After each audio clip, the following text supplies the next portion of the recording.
This unpaved road crosses the rural and self-sustaining Tres Hermanas community in Panama. But these lush valleys, home to dozens of towns, will be submerged if the Panama Canal Authority moves ahead with a plan to build a massive reservoir on the Indio River.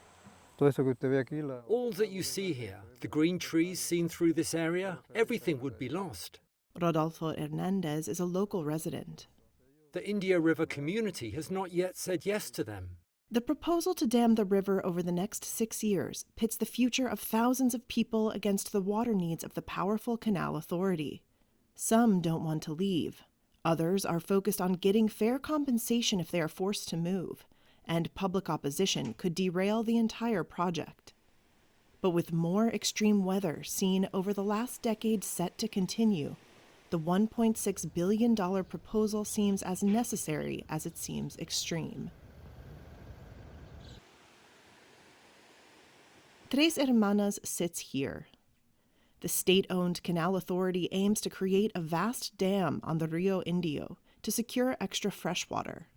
The 50-mile-long artificial waterway connecting the Atlantic and Pacific Oceans relies on freshwater to operate its locks, and, the authority says, provide drinking water.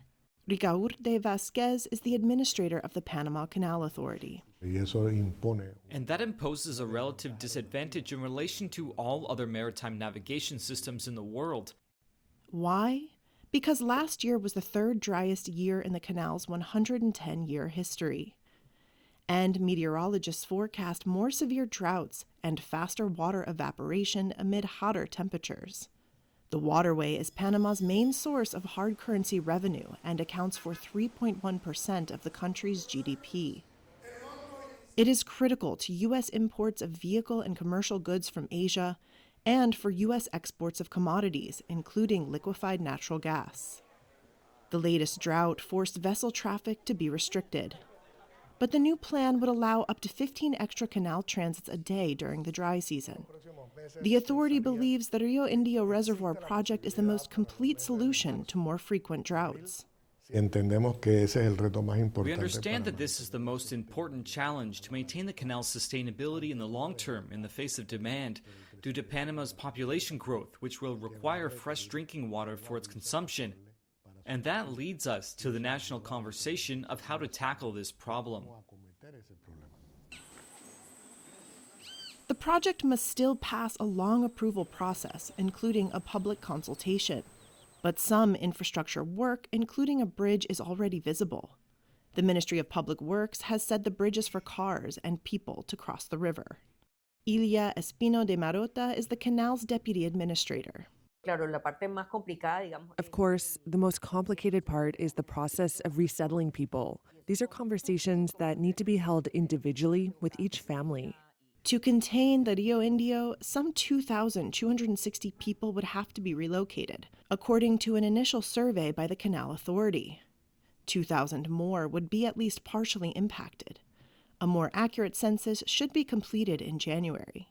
The project has set aside $400 million, mainly for relocations, but opinions are divided. Some would be willing to sell their land, while others want to fight the project. Dilubino Agraje Dominguez represents the Rio Indio communities through the activist group Countrymen Coordinator for Life. El campo, la naturaleza, su tranquilidad.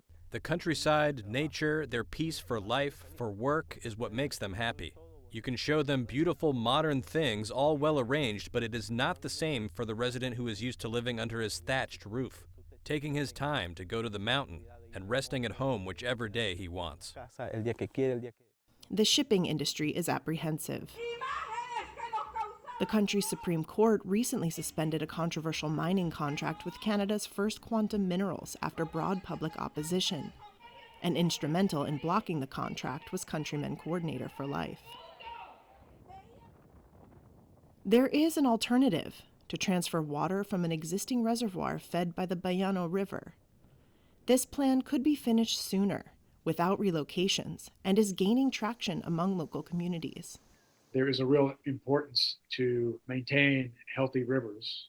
Professor Leroy Poff is an expert on aquatic ecology from the University of Colorado.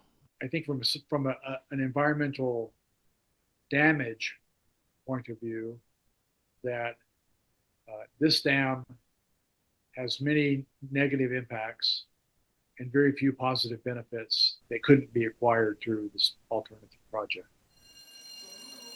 But the Canal Authority discarded the Bayano option 8 years ago over higher costs and its location.